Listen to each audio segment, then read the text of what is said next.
All right, good morning and happy Saturday. We got the Bristol Night Race tonight. Almost bought tickets for the races this year. Hopefully next year we'll be able to make it to Bristol for all these races. Been fun watching them. Hopefully we get a good race. I know Bristol has kind of been hit or miss as of late with the next gen cars, but nonetheless, I'll be watching. So we got race three of round one of the NASCAR playoffs. So we are going to eliminate some drivers after tonight.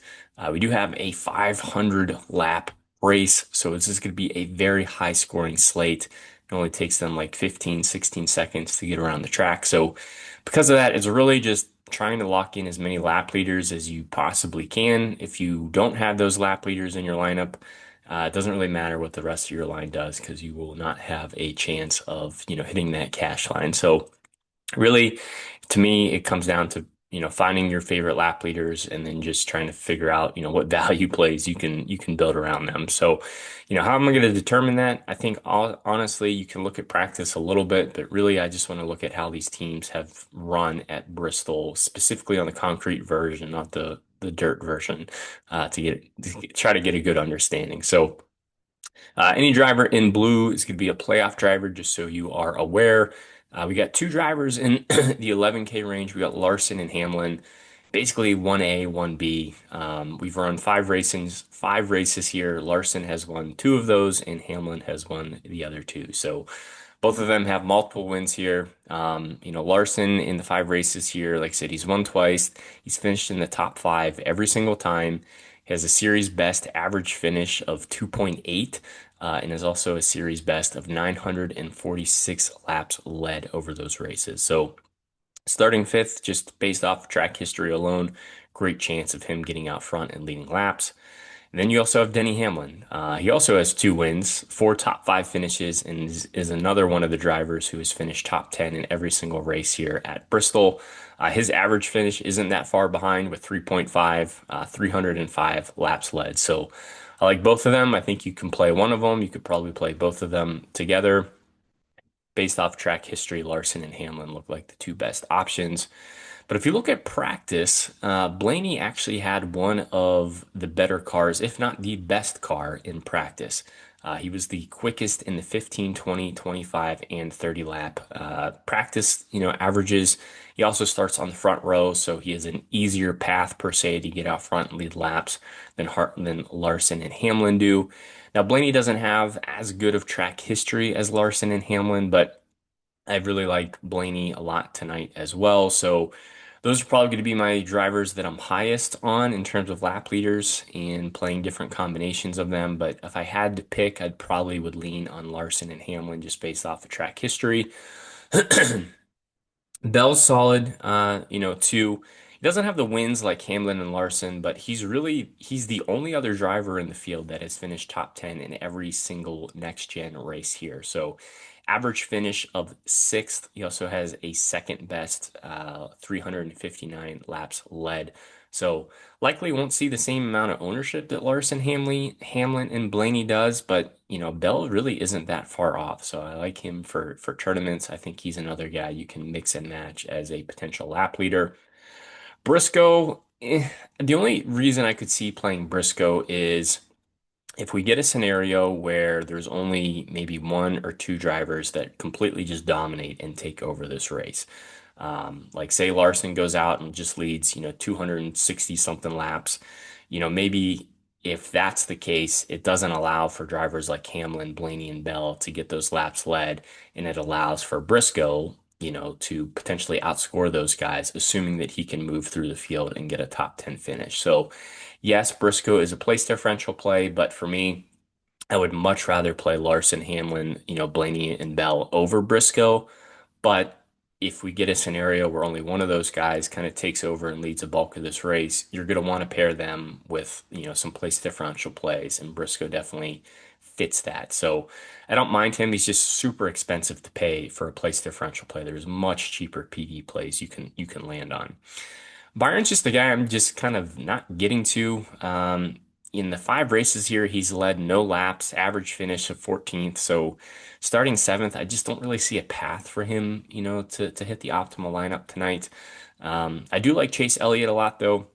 He has two top fives, four top tens, average finish of 6.8. So he's cheaper than Briscoe, doesn't give you nearly as much place differential upside, but his stats here are pretty good.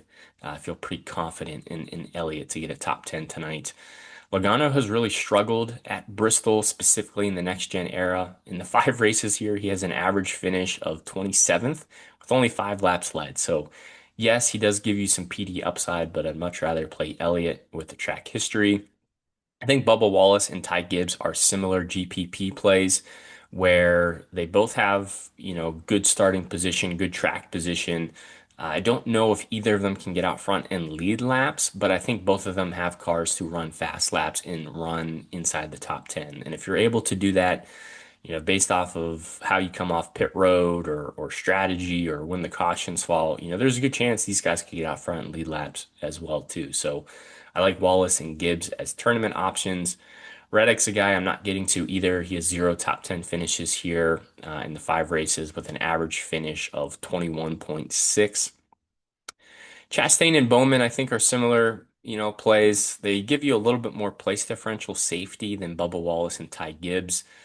I don't know if they'll be able to run the fast laps that Wallace and Gibbs offer, but that extra PD and the price savings is comforting for sure. So Chastain starts right next to Reddick, but much better track history here. He has three top 10 finishes, hasn't led any laps, but has an average finish of 12.2. So, top 10 upside, I would say, for Chastain tonight.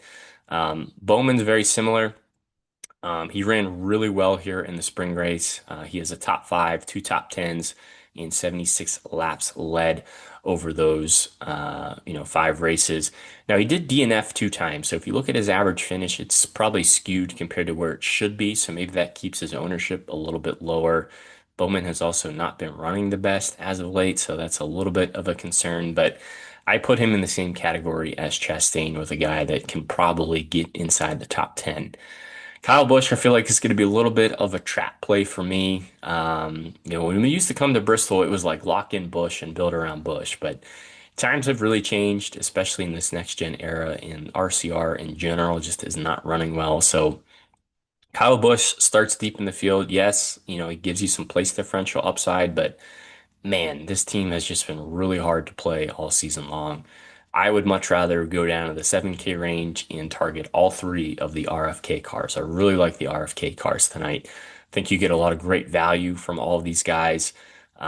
Brad specifically has an average finish of 13.2 here, 110 laps led, has a top five, two top tens. That's encouraging. Busher is the only other driver in the field who has a win besides, Larson and Hamlin. So had to wear my Busher, shirt tonight to root for him because I will definitely have him in my DFS lineups. He also has two top fives through top tens, 187 laps led, average finish of 10.2. So these are the place differential plays that I don't mind getting to because they're a little bit more affordable. They still give you, good finishing potential. They have good track history. There's a lot that says, that they're going to project well. But because of that, I'm really just not getting the Hocevar, Dillon, or Cindric. Hocevar is just tough to trust. Dillon starts around where I think he's going to finish. Austin Cindric, yes, he has good track position. Maybe there's a scenario where he gets out front, but he has zero top tens and he's led zero laps with an average finish of 22.6. So tough to see that happening. Priest has a smaller sample size than the other RFK cars, just because he's stepping into this equipment. But regardless, he's the cheapest of the three, and even in worse equipment, he has an average finish of 13.3 here. So I like all those RFK cars a lot. Um, Getting down to the 6K range, not really getting the Josh Berry. He's just having an awful playoffs. Basically needs to win or needs a lot of guys to have issues for him to even have a chance of advancing. DFS wise, I just don't really see a lot of upside with him starting 10th. Maybe you play AJ Allmendinger in tournaments. He is, bunched around a lot of the top dog, types of lap leading projection types of plays. Carries a lot of risk for sure, starting on the pole, but he earned the pole and he ran pretty decent times in practice. And we know how hard Bristol is to pass in general. If he can go out, lead, 50, 60 something laps in stage one, still get a top 10 finish, that's really good value for only $6,600. So not a target play, but I will definitely have some shares of AJ Allmendinger in tournaments today. Not getting to SVG. He struggles at this track and kind of another guy that's going to need some luck and some misfortune, unfortunately, for some other playoff drivers for him to advance. Stenhouse starts too far forward for me. Both the Legacy Motor Club cars, Eric Jones and John Hunter Nemechek, historically don't have good track history here. However, I feel like this team has taken a big step forward as of late, and they have been running much better. So, maybe you try to get ahead of the curve a little bit and you go to those guys. They're cheaper place differential plays, but you just won't see the track history there. But for me, I'd rather just lean on these guys, McDowell, Suarez, and Heim. McDowell, I don't know, he has an average finish of 13.8 here over the 5 races, so that's pretty good. And I think a lot of people are going to go to Suarez and Heim, so I think you can get McDowell for lower ownership with pretty good upside. If he can maintain that average starting 25th for only $6,100, I feel like he's a great play. Suarez and Heim, they're both in, decent cars. They start so deep in the field, it's hard to see them not moving forward. Both of them are going to carry ownership, but paying down for these place differential plays versus like paying up for a Joey Logano or Chase Briscoe per se allows you to build or, get more of those lap leaders in your line. And, that's really what I think you want to focus on tonight. Um, Once you get down a little bit lower, I think you could play Gregson. I prefer, Suarez, Heim, and McDowell, but Gregson's a nice pivot option just to kind of mix and match.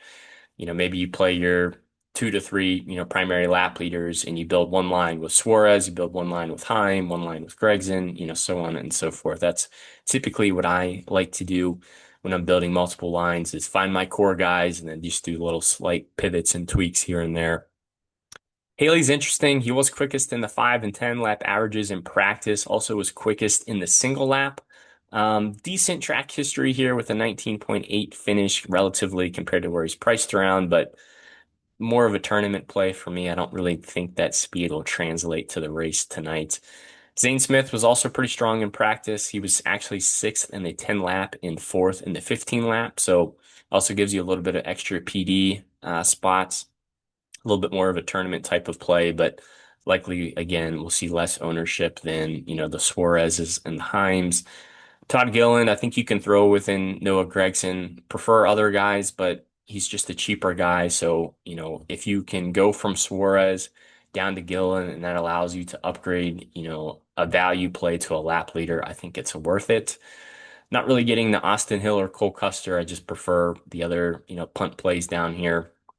Riley Herbst is only $5,000, showed pretty good speed in practice. It's actually fifth in the 20 lap averages, so that's encouraging. Starts relatively pretty deep in the field too. Ty Dillon starts very deep, would probably be the lowest I would go on the slate. He's not going to run well. He's more of a pure attrition play just to allow you to, again, get those lap leaders. And then I don't really want to go lower than Ty Dillon. I don't really feel confident with Ware or Fincham. I think Fincham likely does not finish this race. And Cody Ware starting 34th. I'd much rather just play Ty Dillon for, $100 more. So, that's going to do it for the Bristol Night Race. Hopefully this has been helpful for you guys. If so, consider checking out the support tab. You can like, comment, share. It allows us to reach more people. If you guys want access to this, it's over on X. It's at Fast Cars FM. Then there's a couple of links here in the support tab. If you want to say thanks, send $5, $10. It's greatly appreciated. But best of luck tonight. Hopefully we get a good, Bristol Night Race, and I'll be looking forward to watching the race tonight.